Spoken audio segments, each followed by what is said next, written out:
Okay. So, count your blessing. Palagi natin iisipin yung mga blessings na binibigay sa atin ni God. Okay? So, pagkasali mo sa global, it's a blessing na kagad.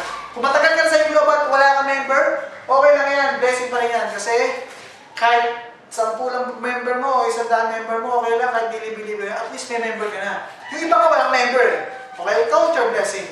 At kung isa lang naman ang member ko, sabi mo, apply, isa pa lang member ko, okay lang. Kasi nga, yung iba wala pang member eh.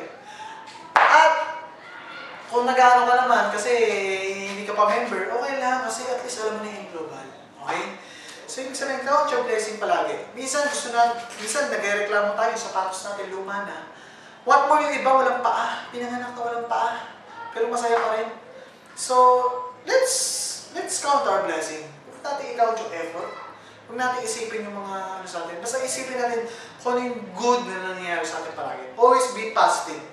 Okay, kahit anong mangyari sa atin. Isipin natin, swerte pa rin tayo kasi kumakain tayo 3 beses sa araw. Nabibili natin kung anong gusto natin. Meron tayong bahay. Count your blessing. Kahit anong hirap, basta tuloy-tuloy ka, sasagana rin ang buhay mo. Take global.